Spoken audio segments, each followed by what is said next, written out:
22절부터 27절의 말씀을 가지고 일반적이지만 치명적인 영적 결함이란 제목으로 하나님의 말씀을 같이 묵상합니다. 많은 분들이 오늘 이 시대를 이야기하면서 역사상 가장 안전하고 또 풍요롭다고 이야기를 합니다. 그럼에도 불구하고 우리 주변에는 너무나도 많은 전쟁도 있고 사고도 있고 아픔도 있습니다. 특히 미국 땅은 좀 덜한 편이지만은요, 세계 곳곳을 바라보게 되면은 우리 인간을 위협하는 동물들의 공격도 적지 않다고 합니다. 지난주에 어떤 칼럼을 통해 보게 되었습니다. 여러분, 한 해 동안에 세계적으로 상어와 늑대로 인하여서 생명을 잃는 영혼의 숫자를 보니까 평균 10명가량이었다고 합니다. 그리고 아프리카나 또 이곳저곳에서 코끼리와 사자의 공격을 받아서 죽는 그 영혼의 숫자를 보니까 약 한 평균적으로 100명가량이 통계가 되어졌대요. 그리고 우리가 너무너무 가까이 하지만 우리 이쁜 강아지들이 아니라 광견병으로 인하여서 사람이 죽는 경우도 1년에 2만 5천 명이나 된다고 합니다. 뿐만 아니라 갑작스럽게 뱀의 공격을 받아서 사망을 하는 경우를 보더라도 5만 명이 넘는다고 해요. 자, 그럼 많은 짐승들이 있는데 그 중에서도 두 번째로 인명을 살상하는 가장 크게 그런 존재가 누구냐? 바로 인간이라고 합니다. 인간에 의해서 일어나는 살인과 또 이런 인명의 살상을 보면 1년에 평균적으로 47만 5천 명이 죽는답니다. 자, 그럼 이제 물어봅니다. 가장 많은 인명을 살상하는 짐승과 동물 중 과연 무엇이 1위일까요? 여러분, 놀랍게도 1위는요, 모기라고 합니다. 모기가 1년에 생명을 앗아가는 그 숫자를 보면 평균 72만 5천 명을 죽인다고 합니다. 특별히 모기로 인하여 발생하는 말라리아, 이거는 너무너무 쉽지 않고 많은 영혼들이 이로 인하여서 죽어간다고 하죠. 그런데 저는 말씀을 묵상하다 생각해 봤습니다. 생물은 아니지만 모기보다, 정말 말라리아보다 더 많은 영혼을 죽이는 존재가 있습니다. 바로 인간을 미혹하고 영생을 앗아가는 악한 마귀입니다. 악한 영이라고 할 수 있죠. 악한 마귀의 공격은 물리적인 공격과 또 영적인 공격을 합쳐가지고 숫자를 헤아릴 수 없을 정도로 많은 영혼을 죽음으로 몰아가기 때문에 통계조차 나올 수가 없는 것입니다. 여러분, 문제는 마귀의 공격이 굉장히 치명적임에도 불구하고 우리는 그것을 치명적으로 받아들이지 않고 보편적으로, 일반적으로 그냥 매일 일상 있는 일로 받아들입니다. 마귀의 공격이 있음에도 불구하고 뭐 그렇게 큰 문제라고, 다 그런 거 아니냐, 그것은 그렇게 중요한 문제가 아니야, 그렇게 여기고 살아가는 거예요. 그러나 그렇게 별것 아닌 것처럼 보이는 것, 일반적으로 여겨지는 것, 그것이 실제로는 훨씬 더 치명적인 영향력이 우리들의 삶에 다가오는 것입니다. 여러분, 일반적으로 보이는 것, 정말 노멀하게 보이는 것들이 우리를 방심하게 합니다. 뿐만 아니라 영적인 무장해제를 시키기 때문에 더 위험한 거예요. 그렇게 일반적으로 별것 아닌 것처럼 여겨지는 것들이 쌓여가면서 나중에는 나 혼자 감당할 수 없을 만큼의 아픔과 큰 짐으로 우리에게 다가오는 겁니다. 여러분, 그렇기 때문에 신앙인은 작은 악한 미혹에도 영적으로 깨어서 흐트러지지 않는 결단이 저희들에게 필요합니다. 본문을 보면 유대인 사회에서 할례 또는 율법, 안식일, 이런 모든 개념들은 너무나도 일반적이고 익숙한 개념들이었습니다. 그런데 유대인들은 이렇게 일반화된 주제를 가지고 선용하지 못했고 결국에는 영적으로 치명적인 결함을 나타낼 수밖에 없었던 겁니다. 율법은 누군가를 사랑하고 하나님을 사랑하라고 말씀하셨지만 이 율법을 오용해서 예수님을 공격하게 되었고 주님을 죽음으로 몰아가려고 했습니다. 문제는 율법에, 할례에, 안식일에 있었던 것이 아닙니다. 유대인들이 일반화되어진 이 주제들을 갖다가 바르게 쓰지 못함으로 인하여서 그들의 삶 가운데는 영적으로 치명적인 결함으로 나타날 수밖에 없었던 겁니다. 여러분, 오늘 이 시대에도 일반적으로 보이지만 별것 아닌 것처럼 보이지만 너무나도 치명적인 우리의 삶 가운데 많은 그런 영적 결함들이 적지 않습니다. 무엇인지 한번 알아보고요, 어떻게 극복할까, 하나님 주시는 메시지 같이 한번 나누어 보기를 원합니다. 첫 번째로 생각할 것은요, 나와 다른 영혼을 적대시하는 배타성. 배타적인 태도는요, 일반적으로 많이 있지만 이것이 굉장히 큰 영적인 결함이라고 말씀합니다. 25절을 한번 보세요. 예루살렘 사람 중에서 어떤 사람이 말하되 이는 그들이 죽이고자 하는 그 사람이 아니냐 말씀합니다. 당시 유대인들의 배타성을 보면은요, 자신들하고 다르다고 예수님을 갖다가 박해하고 어떤 핍박하는 정도가 아니라 주님을 죽이려고 했습니다. 이유가 있습니다. 주님의 사역이 틀렸고 그릇되고 악한 일을 한 것이 아니라 자신들의 기준과 달랐기 때문이었습니다. 그동안에 지켰던 율법과도 달랐고, 더 나아가서는 자신들의 삶이 선하다고 얘기하지 않고 자꾸 틀렸다고 질책하시고 책망하셨기 때문이었습니다. 저는 말씀을 묵상하다 생각해 봤어요. 만약에 예수님께서 당시 유대인들과 바리새인들, 사두개인, 서기관들, 이 영혼들을 향하여서 참 니네들이 잘하고 있다, 옳은 길을 가고 있어, 만약에 옹호해 주셨다면 이들이 과연 주님을 어떻게 대했을까? 아마 달랐을 거예요. 여러분, 이 땅을 가만히 보세요. 나하고 똑같은 영혼은 어디에도 없습니다. 그렇다고 항상 나하고 똑같지 않기 때문에 배타성을 가진다? 그거는 영적인 결함이라고 이야기합니다. 여러분, 실제로 배타적인 태도에 가장 큰 원인이 있습니다. 그 영혼이 틀렸기 때문이 아니에요. 나하고 다르기 때문입니다. 다르기 때문에 그런 겁니다. 그렇기 때문에 어제의 동지가 갑자기 적이 되기도 하고요, 어제의 적이 오늘은 갑작스럽게 동지가 되는 경우 참 많이 있습니다. 여러분이 잊지 마세요. 사랑과 덮어줌은 하나님의 용어이지만은요, 배타성은요 하나님의 용어 아닙니다. 그는 악한 마귀의 용어라는 것 마음에 새길 수 있기를 원합니다. 여러분, 실제로 우리들의 삶을 보세요. 내 안에 은혜가 있고 성령 충만하면은요 배타적이지 않습니다. 그러나 역으로 내가 영적으로 고갈되어져 있고 하나님과의 거리가 멀어지게 되면은요 언제나 비판적입니다. 그리고 배타적인 거예요. 결국 배타성, 누군가를 갖다가 외면하는 것은 우리의 삶 가운데 너무나도 많이 볼 수 있지만, 그것이 일반적이지만 그것은 우리의 인생을 갉아먹는 치명적인 영적인 결함이라고 이야기합니다.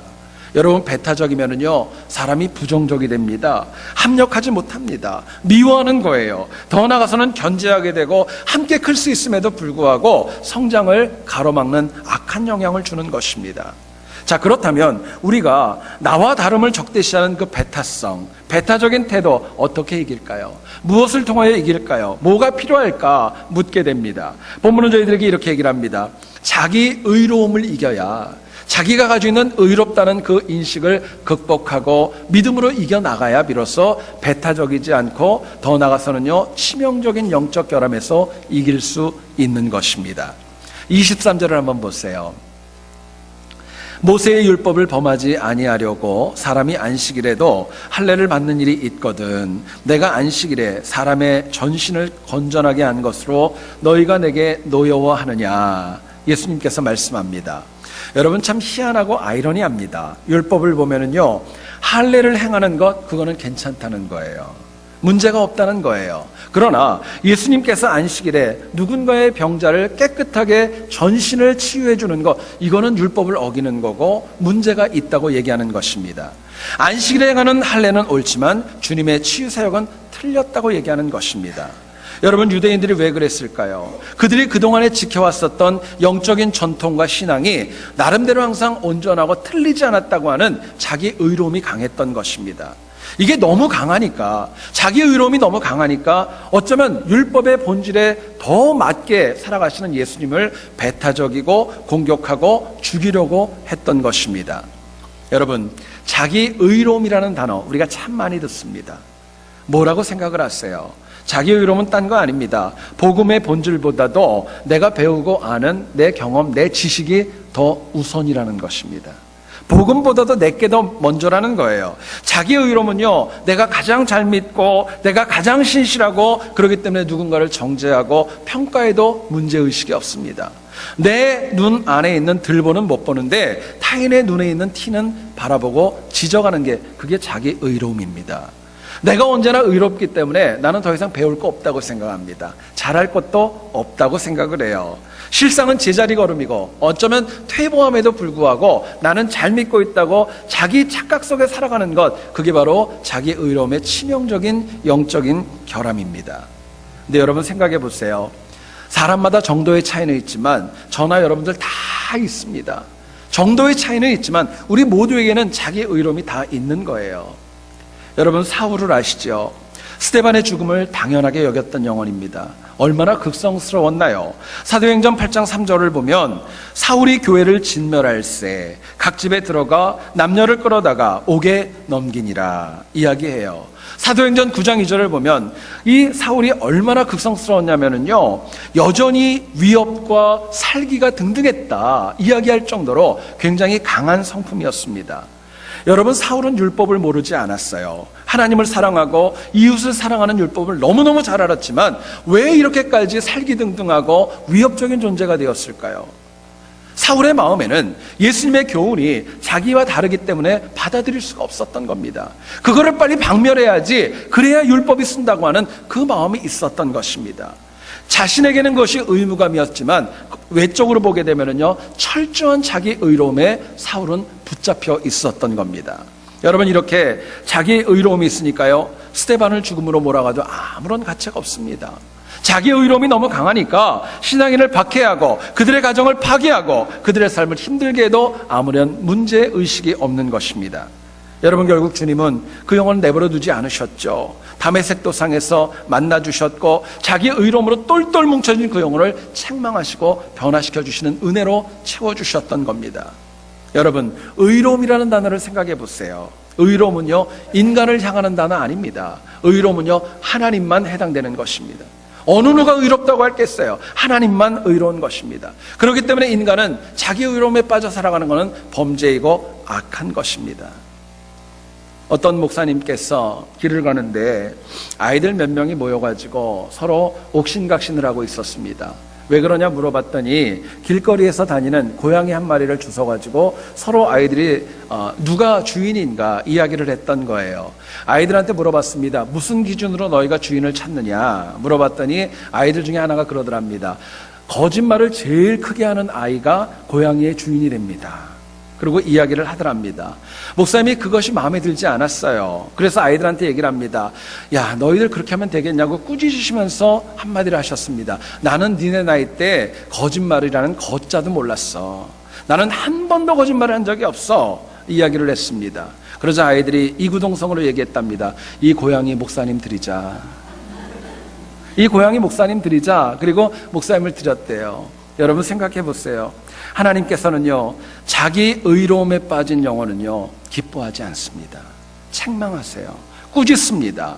여러분, 그런데 그렇기 때문에 내 안에 나도 모르는 자기 의로움이 있는지 언제나 살피는 지혜가 필요합니다. 여러분, 자기 의로움은요, 제가 목회를 하면서 보니까 그렇더라고요. 처음 신앙생활한 사람한테는 자기 의로움 별로 없습니다. 더 나아가서는요, 처음 은혜 받은 사람, 그런 사람에게도 별로 없어요. 자기 의로움은요, 중직자들에게 많이 있어요. 목사들에게 많이 있고 장로님들에게 많이 있고 또 권사님들, 안수집사님들, 오랫동안 신앙생활했던 많은 분들에게 자기 의로움이 가장 짙게 배어져 있는 것입니다. 마음속에 그게 있어요. 내가 신앙생활하면서 이거는 양보 못해, 이거는 절대로 안 돼, 이거는 철칙이야, 내려놓을 수가 없어 얘기합니다. 근데 여러분 아세요? 그게 자기 의로움이라는 거. 실제로는 내려놔야 되는데 그거 붙잡고 있는 것입니다. 변할 수 없는 것, 철칙처럼 여기는 자기 의로움, 그 생각이 결국에는요, 나를 넘어뜨리고 내 주변을 힘들게 하는 거예요. 청년 가운데 페르킨트라는 청년이 있었습니다. 사랑하는 여인이었던 솔베이즈라는 여인과 가정을 이루게 됩니다. 근데 신혼의 삶을 살아가다 보니까 너무 어려웠어요. 이 페르킨트가 돈을 벌기 위해서 외국에 오랜 기간 동안에 나가서 돈을 벌기 위해서 이제 나가게 됩니다. 10년 동안에 참 갖은 고생을 다 하게 돼가지고 나름대로 기반을 갖춰가지고 이제 고향에 돌아와서 사랑하는 아내와 함께 가정을 이룰 푸른 꿈을 가지고 돌아오게 됩니다. 근데 문제는요, 그 많은 물질을 가지고 오는 도중에 해적을 만나게 되었고 순식간에 10년 동안 쌓아놨던 모든 것들을 순식간에 다 잃어버리고 말았던 겁니다. 얼마나 낙심이 되었을까요? 그래도 고향 가까이 집 앞까지 왔는데 이 페르킨트의 마음에는 그런 마음이 있었습니다. 내가 이렇게는 들어갈 수 없어. 남자가 이렇게 들어가서 되겠어? 내가 저 여인을 책임져야 되는데 이렇게는 안 돼. 그 마음이 너무너무 강했던 것입니다.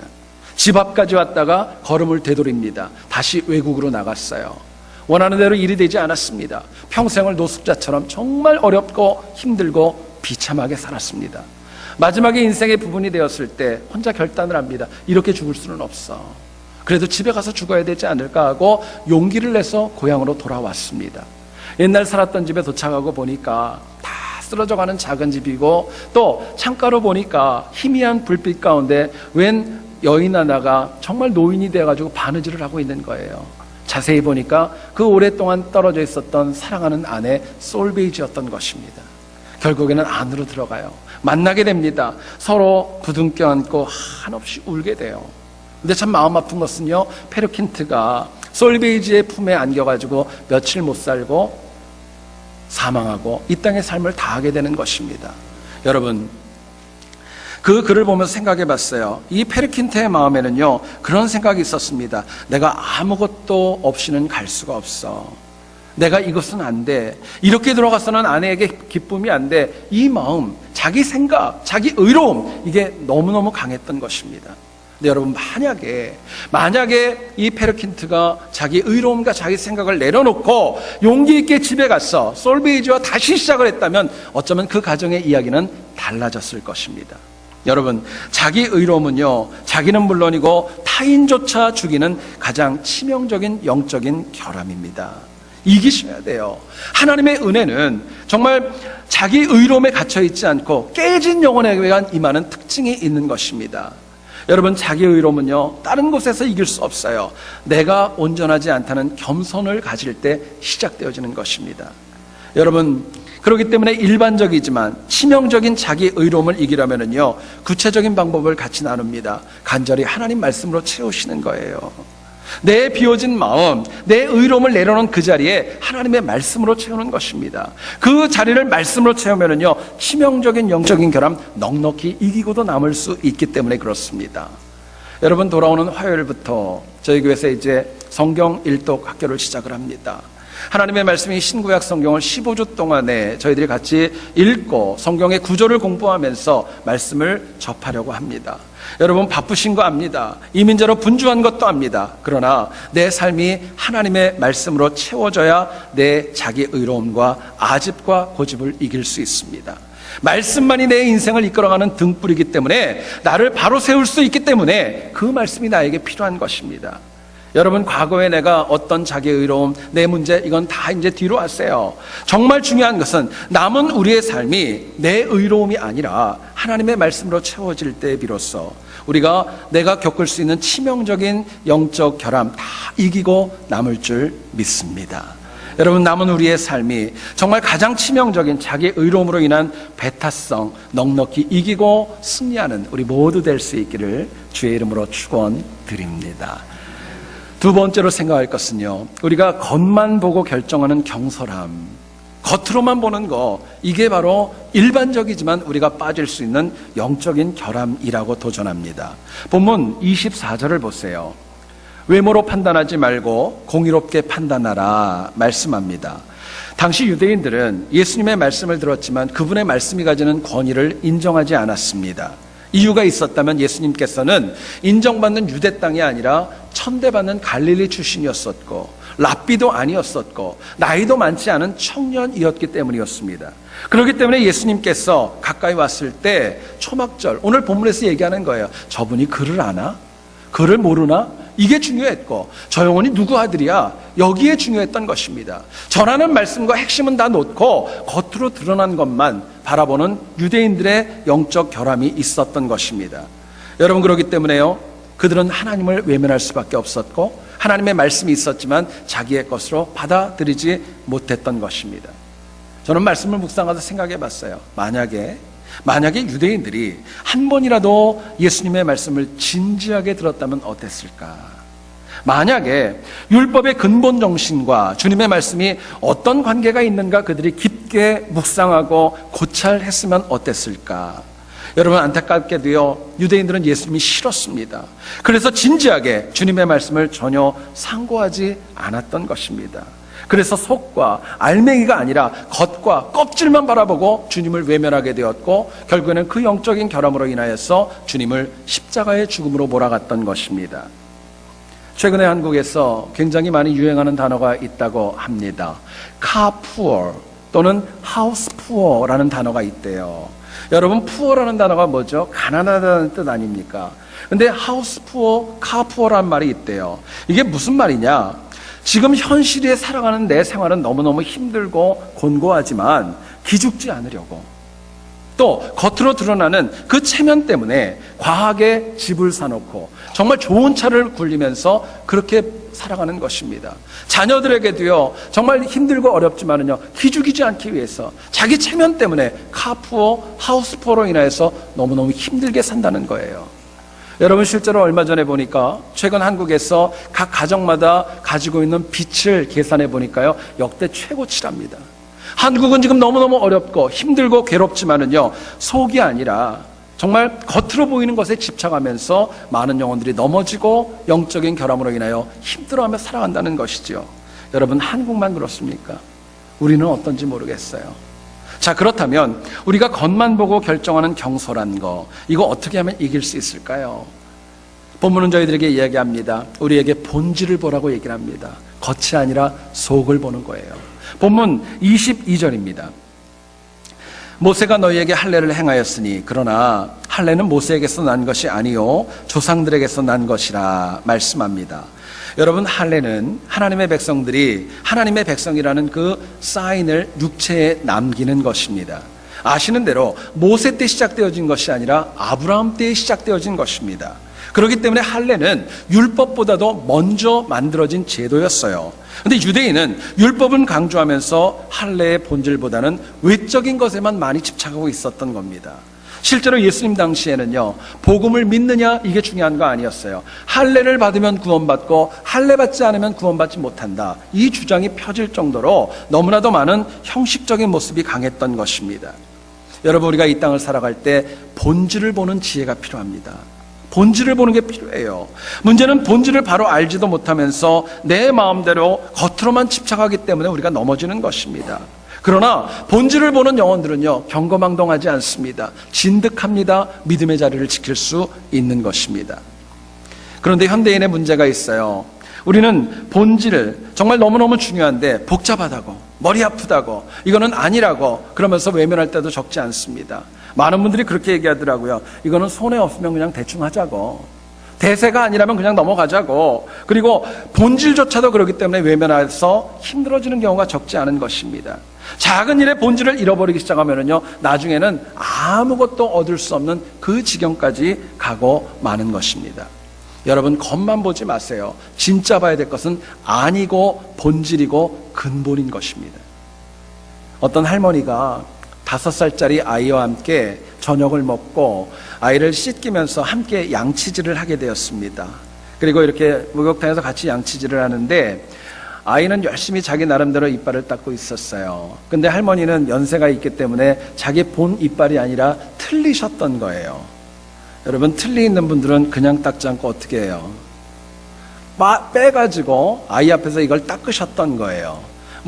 별로 큰 문제가 아니기 때문에 아이 앞에서 그렇게 했던 겁니다. 근데 아이는요, 너무너무 그게 신기했던 거예요. 원인도 모르고 이유도 모르고 아이가 그렇게 얘기했답니다. 너무 신기해가지고, 우와, 할머니 너무너무 대단하다고. 이번엔 눈도 한번 빼봐. 눈도 한번 빼봐. 그러고 얘기를 하더랍니다. 여러분, 미숙한 영혼의 특징이 있어요.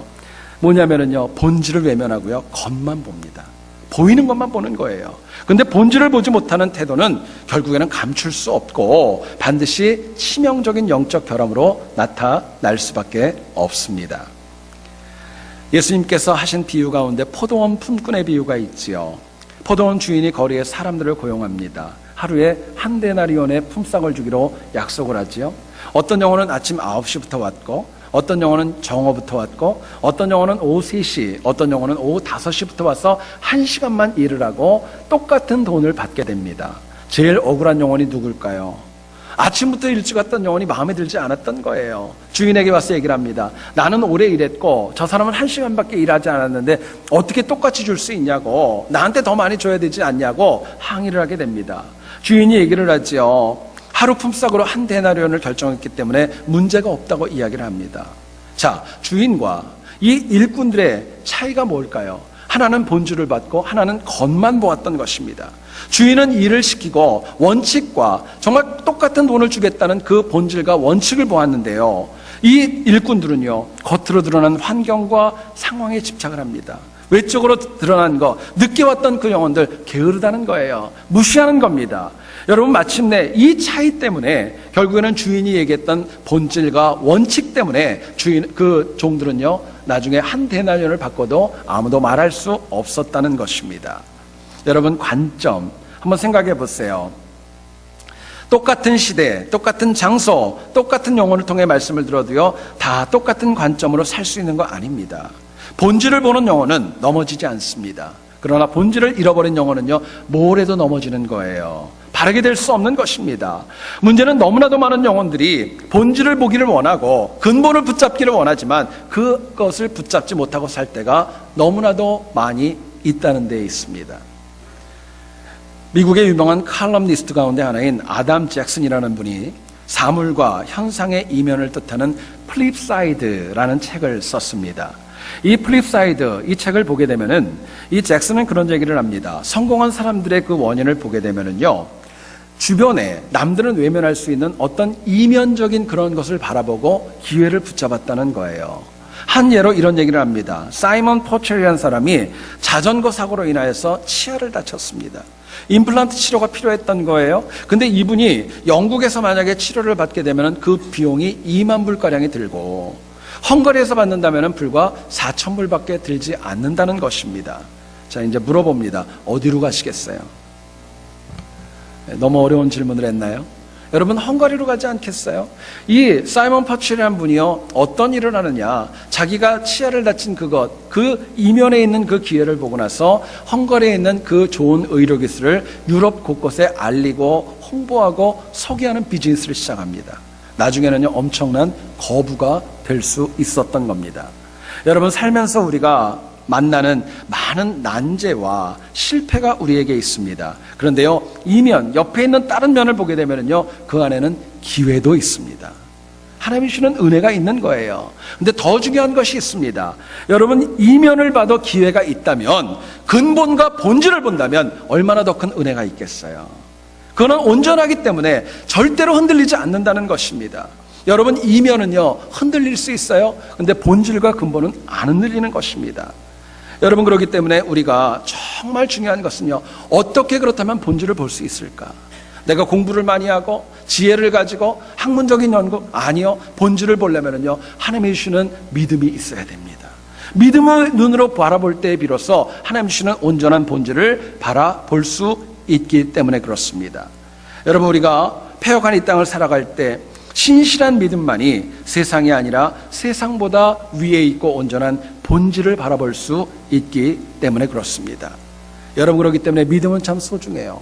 믿음은 성경이 그렇게 얘기를 합니다. 그냥 일반적인 것이 아니라 성령 하나님의 은사라고 얘기를 합니다. 성령의 은사예요. 여러분, 믿음이 있으면은요, 하나님 안에 모든 것이 있다는 것을 믿고 고백합니다. 믿음이 있으면은요, 긍정적입니다. 모든 것들을 이겨나갈 수 있는 하늘의 능력으로 승리할 수 있는 거예요. 결국 믿음은 내가 사모하는 만큼, 내가 주님의 말씀을 갈급하는 만큼 내 믿음은 깊어지고 온전해지는 것입니다. 저는 여러분들에게 이 믿음이 있기를 소원합니다. 더 깊어지기를 원해요. 그래서 하나님이 주신 믿음으로 근본을 붙잡아서 겉만 보는 영적인 결함, 이기고도 남는 승리가 있기를 다시 한번 주님의 이름으로 축원드립니다. 기도하겠습니다. 걸어가시